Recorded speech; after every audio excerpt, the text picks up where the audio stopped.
नमस्कार, बहुत स्वागत है आपका नौ की बात में। मैं हूं आपके साथ शैलेश पांडे और शुरुआत राजधानी रायपुर से एक बड़ी खबर से। एनएचएम की हड़ताल खत्म हो गई है। स्वास्थ्य मंत्री से मुलाकात के बाद ये हड़ताल खत्म हुई गई है। बताया जा रहा है 10 में से 4 मांगे मान ली गई है और 18 अगस्त से हड़ताल पर थे एनएचएम कर्मचारी। आपको बता दें, लगातार ये हड़ताल पिछले 1 महीने से जारी थी। अलग अलग 10 सूत्री मांगों को लेकर एनएचएम के जो कर्मचारी है, 16,000 से अधिक जो कर्मचारी हैं, वो हड़ताल पर थे। इस बीच में चक्का जाम, धरना, जेल भरो आंदोलन, तमाम तरीके की एनएचएम कर्मचारियों ने अपनी जो हड़ताल है वो खत्म कर दी। इस वक्त की सबसे बड़ी खबर हम आपको बता रहे हैं, जहां पर एनएचएम कर्मचारी जो लंबे समय से अपनी मांगों को लेकर हड़ताल पर थे और अब उनकी जो हड़ताल है वो खत्म हो गई है। हम सीधे उनसे बात करेंगे किन मांगों पर आखिरकार सहमति बनी और हड़ताल जो है खत्म करने का आप लोगों ने निर्णय जो है वो लिया हुआ है। जो माननीय स्वास्थ्य मंत्री जी पहले जो 5 मांगे कर रहे थे, उन 5 मांगों को पूरा करने के स्तर तक हमारी बातचीत भरोसा जताया। बातचीत भी हमारे प्रतिनिधि मंडल ने भी भेंट हुआ। एक महत्वपूर्ण मांग थी हमारी कि ग्रेड पे हमारे सभी साथियों की मांग थी, उस पर भी सहमति बन गई है और उसमें कमेटी के माध्यम से जो समय सीमा में उसको किए जाने का जो भी गुण दोष परीक्षण करने के लिए और उसको लागू करने में कहीं दिक्कत नहीं होने का वादा उन्होंने किया है। और आप पूरे प्रदेश के सभी मीडिया कर्मी और सभी साथी हमारे जो एनएचएम के हैं, उन्होंने लगातार मेहनत संघर्ष किया, जिसका ये परिणाम है। मुझे लगता है कि अभी सभी साथियों ने जो परिश्रम किया है और माननीय स्वास्थ्य मंत्री जी ने संवेदनशीलता दिखाई है, तो ये 6 मांगे, इसके अतिरिक्त जो हमारी मुख्य मांगे हैं नियमितीकरण, जाप सुरक्षा और पब्लिक हेल्थ मैनेजमेंट के डर, उस पर भी हमको विश्वास दिलाया गया कि उस दिशा में आगे बढ़ेंगे। लंबे समय से आप लोग ये कह रहे थे कि चाहे जो भी हो जाए हमारी मांगों पर हम अड़े रहेंगे, हड़ताल खत्म नहीं करेंगे। कुछ लोगों की बर्खास्तगी भी जो है वो देखने को मिली थी, लेकिन उसके बाद आज आप पहुंचे, बातचीत हुई और उसके बाद स्थगन यानी कि हड़ताल स्थगित कर दिया आप लोगों ने। देखिए, 32-33 दिन का आंदोलन था लगातार। आज भी हमारे साथी डटे हुए, वो भी चाहते हैं कि आंदोलन लगा हो, लेकिन एक प्रदेश अध्यक्ष होने के नाते मेरी जवाबदारी बनती कि जो 16,000 कर्मचारी हैं, उनके परिवार और उनके भविष्य के लिए एक स्थायित्व भी जरूरी है। तो मुझे लगातार बातचीत में जब वो दौर आया, जब लगा कि जो हमारी प्रमुख ग्रेड पे मांगों पे सहमति बन गई और जो 5 मांगों के आदेश जल्द जारी किए जाएंगे, तब जाकर के हमने ये विचार को लिया है। बहुत मंथन के बाद में हमने हमारे सभी जिलों के नेतृत्व के साथ बैठक की, बातचीत की। अपेक्षाएं हमारे सभी साथियों की थी कि हम नियमितीकरण संविलियन की दिशा में जाएं, तो उस दिशा में जाने के लिए भी माननीय स्वास्थ्य मंत्री जी ने सहयोग का वादा हमसे किया है। तो ये माना जाए कि अब जो एनएचएम कर्मचारी जो लंबे समय से हड़ताल पर थे, उन्होंने अपना जो हड़ताल है वो खत्म कर दिया। जी बिल्कुल हमने आंदोलन स्थगित कर दिया है। खत्म तो मैं नहीं बोलूंगा कि आंदोलन कभी खत्म नहीं होते। हमारी 10 मांगे जब तक पूरी नहीं होंगी तब तक आंदोलन खत्म नहीं होगा। स्थगित किया गया है और उन्होंने जो संवेदनशीलता दिखाने की जो हमसे अपील की थी सरकार ने, हम उस पर भरोसा कायम करते हुए आज आए हैं, संवेदनशीलता दिखा रहे हैं। अब आगामी बारी सरकार की है, माननीय मंत्री जी के नेतृत्व में कितनी जल्दी हमारी जो मांगे कही गई है वो पूरी होगी और हम कैसे हम अपनी जो मांगों को पूरी कर पाएंगे, हम संवेदनशीलता दिखा रहे हैं। तो देखिए, स्थगन की बात इन्होंने कही है। इनका ये भी कहना है कि पूरी तरीके से जो ये आंदोलन है वो खत्म नहीं हुआ है, यानी कि जो मांगों पर जो सहमति बनी है उसके आधार पर इन्होंने अपना जो हड़ताल है वो स्थगित किया है। एनएचएम कर्मचारी बड़ी संख्या में स्वास्थ्य मंत्री के बंगले पहुंचे हैं और बंगले पहुंचने के बाद यानी कि स्वास्थ्य मंत्री से उनकी बातचीत हुई और बातचीत के बाद इस पर एक जो चर्चा है वो हुई और इनका कहना है कि अब एक जो बड़ी खबर है, यानी कि जो एनएचएम कर्मचारी जो लंबे समय से जो धरने पर बैठे हुए थे, आंदोलन पर बैठे हुए थे, उन्होंने अपना हड़ताल फिलहाल खत्म कर दिया है। कैमरामैन अविनाश के साथ मोनिका दुबे, आई न्यूज़ 24/7 रायपुर।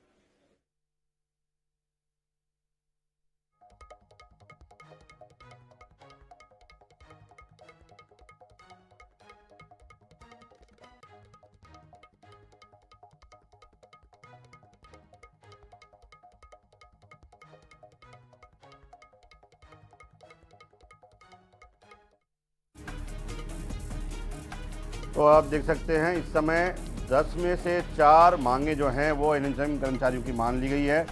स्वास्थ्य मंत्री से मुलाकात करने पहुंचे था यहाँ पर एनएचएम कर्मचारियों का प्रतिनिधिमंडल जो है वो वहाँ से मंत्री से मुलाकात करने के बाद उनके आश्वासन के बाद आंदोलन स्थगित कर दिया गया है।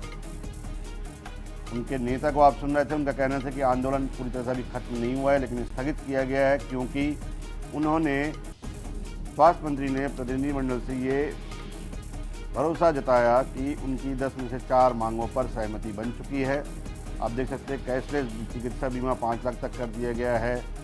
इसके अलावा संविलियन की मांग जो मेन है वो अभी तक नहीं हुई है। ग्रेड पे निर्धारण, अनुकंपा नियुक्ति, स्थानांतरण के लिए कमेटी गठित कर दी गई है। 3 महीने के भीतर ये कमेटी अपनी रिपोर्ट सौंपेगी।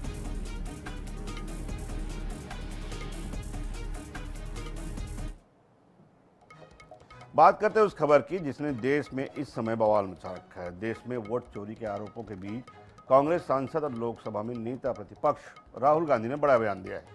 राहुल गांधी ने कहा कि देश के युवा छात्र वोट चोरी रोकेंगे। उन्होंने युवाओं के साथ खड़े होने का भरोसा भी दिया। इस बयान के बाद सियासत देश में गर्मा गई है। भाजपा के सांसद निशिकांत दुबे ने इस पर पलटवार करते हुए कहा कि आप देश छोड़ने की तैयारी करिए क्योंकि जैन जी परिवारवाद के खिलाफ है, राहुल गांधी को बर्दाश्त नहीं करेगा। वही पूर्व सांसद सुब्रत पाठक ने विपक्षी नेताओं पर हमला बोलते हुए कहा कि अगर नेपाल जैसी क्रांति भारत में हुई तो जनता सबसे पहले राहुल गांधी और अखिलेश यादव का घर फूकेगी। उन्होंने कहा कि देशद्रोही नेताओं को राष्ट्रवादी जवाब देंगे। वहीं भाजपा विधायक रामेश्वर शर्मा ने कहा कि कोर्ट को इस पर स्वतः संज्ञान लेना चाहिए। बता दें, हाल ही में नेपाल में जैन जी के आंदोलन ने तख्ता पलट कर दिया था और इसके अलावा वहां पर नेताओं के साथ जो दुर्व्यवहार किया गया, पूर्व प्रधानमंत्री की पत्नी को जिंदा जला दिया गया। तो ऐसे में राहुल गांधी के जैन जी वाले बयान को अलग अलग राजनीतिक मायनों से देखा जा रहा है।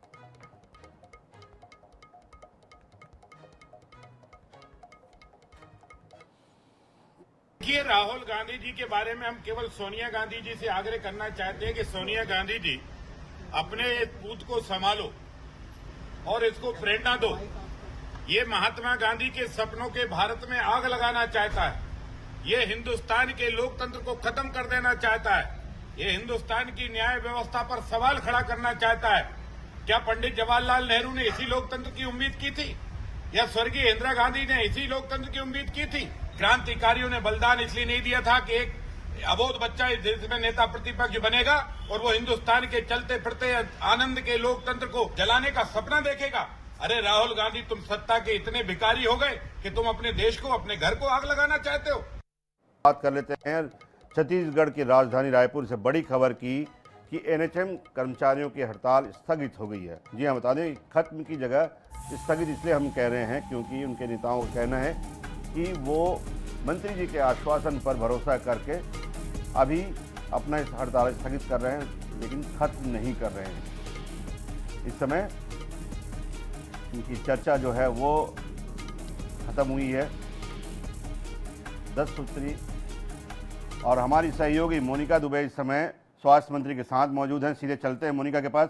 मोनिका, मंत्री जी से सीधे इस समय बात कराइए कि क्या प्रतिनिधियों से बात हुई उनकी और क्या कहा उन्होंने और किन किन मांगों पर सहमति बनी है। इसके अलावा जो बाकी मांगे हैं उन पर क्या बात हुई है मंत्री जी की उन प्रतिनिधिमंडल से? जी बिल्कुल, अभी एनएचएम कर्मचारियों ने जो अपनी हड़ताल है वो खत्म कर दी है और कुछ मांगों है वो बनी हुई है। स्वास्थ्य मंत्री हमारे साथ इस वक्त लाइव जुड़े हुए हैं आईएनएच पर और एनएचएम कर्मचारियों की हड़ताल के बाद स्वास्थ्य मंत्री सीधे संवाद करेंगे हमारे साथ। सर, जितने जो एनएचएम कर्मचारी थे उन्होंने अपनी कुछ मांगों पर सहमति के बाद जो हड़ताल है वो खत्म कर दिया। किन मांगों पर आखिरकार जो सहमति है वो बनी? देखिए, मैंने प्रेस में भी जो बातचीत बताया था उन सभी मांगों पर 4 मांगों को पूरा किए, 3 मांगे उनकी कमेटी बना दी हैं और आज प्रेस के बाद सभी एनएचएम के जो हड़ताली कर्मचारी अधिकारी थे सब लोगों ने हड़ताल समाप्त कर दिया है। लगातार ये कहा जा रहा था कि राज्य सरकार के हाथों में जो मांगे हैं वो पूरी कर ली जाएगी। कुछ मांगे ऐसी है जो केंद्र सरकार के हाथ में है। इन लोग लगातार जो है, जो स्वास्थ्य कर्मचारी है यानी कि एनएचएम कर्मचारी, वो हड़ताल पर बैठे हुए थे। 4 मांगों पर सहमति बनी हुई है। आगामी समय में उन्होंने कहा है कि स्थगन हुआ है, हड़ताल पूरी तरीके से खत्म नहीं हुआ है। ठीक है, लोकतंत्र में सबको अधिकार है। हड़ताल एक बार हो सकता है, बार बार हो सकता है और ये भारत देश के लोगों का मौलिक अधिकार है, उससे हम नहीं रोक सकते। हम पिछले समय भी जो हड़ताल हुए हैं उसके लिए किसी को नहीं बोले। जो भी सरकार के नियम कानून संविधान में है उसके तहत हम लोग बात की है। सर आगामी समय में क्या, क्योंकि लगातार देखा जा रहा था कि जो सामुदायिक स्वास्थ्य केंद्र है खास तौर पर जहां पर 70% जो लोग हैं वो एनएचएम कर्मचारियों की जो नियुक्ति है वहां पे हुई है, स्वास्थ्य व्यवस्था लगातार चरमराई हुई थी। उसके बाद आज आपके बंगले पहुंचे हैं, बातचीत की है, सीएम हाउस जाने की तैयारी भी जो है ये कर रहे हैं। तो आगामी छत्तीसगढ़ में स्वास्थ्य व्यवस्थाओं को लेकर क्या कुछ है जो प्लान स्वास्थ्य विभाग की ओर से रहने वाला है, आपकी ओर से रहने वाला है? मोनिका, आप सुन पा रहे हैं? हमारा जो प्लान है वो मोनिका, आप सुन पा रहे हैं? पूरी तरह से व्यवस्थाएं हमारी खराब नहीं हुई थी, थोड़ा प्रभाव जरूर पड़ा था और हमारे पास वैकल्पिक व्यवस्था में सभी प्रदेश के हॉस्पिटल संचालित थे और ये हड़ताल चूंकि लंबा हो गया था इसलिए इसको समाप्त करना आवश्यक था। तो स्वास्थ्य मंत्री मोनिका, केवल दो सवाल, मोनिका केवल दो सवाल जो है सीधे मंत्री जी से पूछिए। मोनिका, 2 सवाल सीधे मंत्री जी से पूछिए, बस 2 सवाल। पहली बात, उनकी मुख्य मांग थी नियमितीकरण की, वेतन वृद्धि की, उसका क्या हुआ? दूसरी बात, जिन्होंने बर्खास्त किया गया उनकी नौकरी का क्या होगा? बस 2 सवाल पूछिए। देखिए, एक सवाल और लेना चाहेंगे क्योंकि बहुत ज्यादा जरूरी है। सर, जिन्हें बर्खास्त कर दिया गया अब उनका क्या होगा? नियमितीकरण की मांग को लेकर जो चीजें थी उसका क्या होगा? अब देखिए, हमने नियमितीकरण को बताया है कि ये प्रदेश का मामला नहीं है, पूरे देश का मामला है और जो बर्खास्त किए हैं उन पर विचार करेंगे। तो बर्खास्त किए हैं उन पर विचार किया जाएगा। एक सवाल और उसका ये जवाब।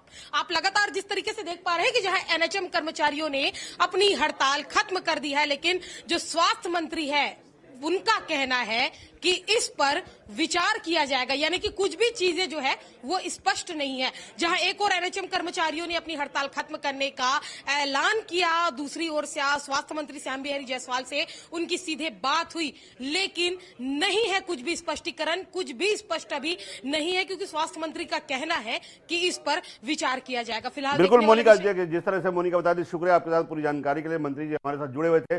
तो सबसे बड़ी बात मैं आपको बता दूं, सबसे बड़ी बात यह है कि जिन मांगों को लेकर 10 जो मांगे थी उनमें सबसे प्रमुख मांग ये थी कि उनका नियमितीकरण किया जाए, संविलियन किया जाए, ग्रेड पे लगाकर उनके जो है वेतन वृद्धि किया जाए, सेवा सुरक्षा गारंटी दी जाए। ये इन मांगों को लेकर जो प्रमुख मांगे थे उन पर जो है अभी किसी तरह की ठोस नतीजा जो है, ठोस निर्णय नहीं लिया गया है। और सबसे बड़ी बात, जो करीबन 800 जो एनएचएम कर्मचारी हैं जो सेवा से बर्खास्त किए गए हैं उनका क्या होगा, इस पर मंत्री जी कोई स्पष्ट अभी जवाब नहीं दे पाए। उनका साफ कहना है कि उस पर विचार किया जाएगा। तो ये किस तरह का जो है वो स्थगन है, ये कर्मचारियों को तय करना है, सरकार को तय करना है। बहरहाल जो 4 मांगे जो है जिन पर सहमति बनी सरकार की, उसके लिए कमेटी गठित की गई है, जिसका एनएचएम कर्मचारियों को इंतजार रहेगा कि उस कमेटी का निर्णय क्या होता है। तो ये बात हुई एनएचएम कर्मचारियों को जो पिछले 1 महीने से जिनकी हड़ताल जारी थी, जिसके चलते पीएचसी, जिला अस्पताल और स्वास्थ्य सेवाएं छोटे छोटे जो है शहरों में, छोटे छोटे जिलों में वो बुरी तरह प्रभावित थी। इसको लेकर फिलहाल असमंजस की स्थिति ही कर्मचारियों के सामने है। बढ़ते अगली खबर की ओर। बिहार के बाद छत्तीसगढ़ में जल्द एसआईआर लागू होने वाला है। निर्वाचन आयोग ने छत्तीसगढ़ में एसआईआर लागू करने की तैयारी शुरू कर दी है। प्रदेश के सभी जिलों में मतदाता सूची का मिलान प्रारंभ कर दिया गया है। इसी के साथ ही छत्तीसगढ़ में एसआईआर लागू करने को लेकर सियासत भी तेज हो गई है। इस मुद्दे पर क्या कहते हैं जिम्मेदार, देखिए हमारी एक रिपोर्ट। हमें लगा बिहार और पश्चिम बंगाल में एसआईआर को लेकर बवाल अभी थमा नहीं है। अब छत्तीसगढ़ में भी एसआईआर की प्रक्रिया शुरू होने जा रही है। मुख्य निर्वाचन पदाधिकारी कार्यालय ने छत्तीसगढ़ के सभी जिलों में मतदाता सूची का मिलान शुरू कर दिया है।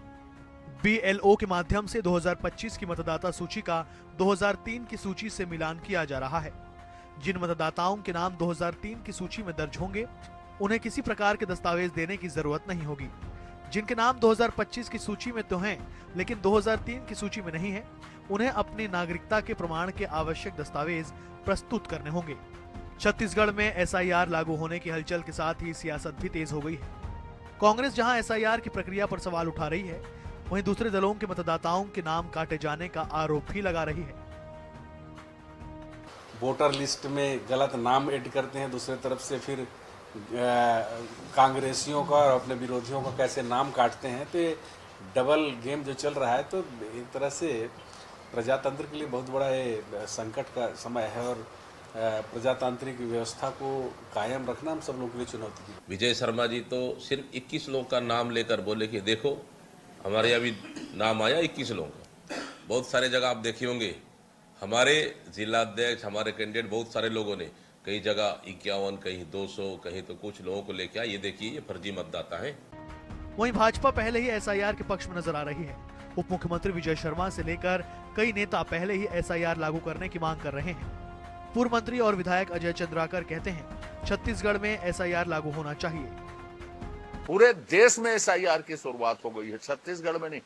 और मैं तो स्वागत करता हूं कि पूरे देश में निर्वाचन आयोग ने एसआईआर करवाने का निर्णय लिया है उसका, और अच्छा होना चाहिए, शीघ्र होना चाहिए। 20-22 साल बाद हो रहा है, एक पीढ़ी निकल गई समझ लीजिए, तो एक अच्छी मतदाता सूची बनेगी, अच्छा परिचय पत्र बनेगा, अच्छी चीजें होंगी, लोगों का काम सुगम और आसान होगा। मतदाता सूची के शुद्धिकरण के लिए की जाने वाली प्रक्रिया गलत है कि सही है, कोई बता दें। और इसका विरोध राहुल गांधी क्यों करते हैं? मैं तो खुद कवर्धा के लिए एसआईआर की मांग करता हूं, होना ही चाहिए। किस तरीके से लोग ने फॉर्म 6 यूज कर करके अपना नाम जुड़वाया है, तो जहां भी नाम डुप्लीकेशन होता है उसको ठीक करने के लिए या कोई और संशोधन है उसका चांस लोगों को देने के लिए ये नियमित प्रक्रिया है, होनी ही चाहिए। और ये सघन पुनरीक्षण का कार्य इस बार जो किया जा रहा है वो बहुत अच्छा है। एसआईआर की प्रक्रिया को लेकर देश भर में बवाल मचा है। अब छत्तीसगढ़ में भी इस प्रक्रिया को लागू करने की तैयारी शुरू कर दी गई है। 2025 की मतदाता सूची को 2003 से मिलाया जाएगा, तो जाहिर है कई नाम छूटेंगे भी और सूची से बाहर भी होंगे। ऐसे में आने वाले दिनों में छत्तीसगढ़ में भी मतदाता सूची में गड़बड़ी को लेकर बवाल भी होगा और जमकर सियासत भी। यह देखने वाली बात होगी कि निर्वाचन आयोग ऐसे मतदाताओं को राहत देने के लिए क्या कदम उठाता है। गौरव शर्मा, रायपुर।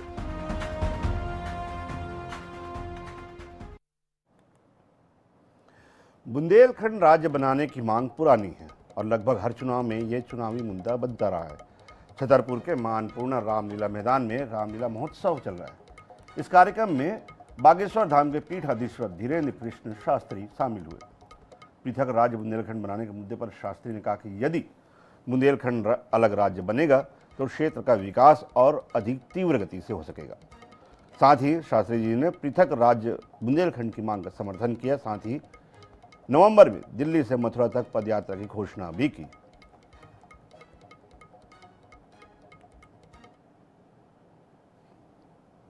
यदि बनता है तो बुंदेलखंड की उन्नति में बहुत प्रगति होगी, गति आएगी, प्रगति आएगी। बुंदेलखंड अलग राज्य होता है तो निश्चित रूप से बाकी इसके लिए देश में राज्य है, सरकार है, कानून है, वो अपने हिसाब से इसमें बुद्धिमान लोग निर्णय लें। जिसको हम माँ कहते हैं वो सड़कों पर हैं, इसलिए हमको लगता है कि माँ को आवारा नहीं कहना चाहिए, लेकिन अब वो सड़कों पर है तो बड़ा कष्टदायी है। तो हमें लगता है देश में यदि मध्य प्रदेश में बुंदेलखंड में जल्दी से जल्दी कोई कदम नहीं उठाया जाएगा तो ये बहुत बढ़ता चला जाएगा और घटनाएं भी बढ़ती जाएंगी।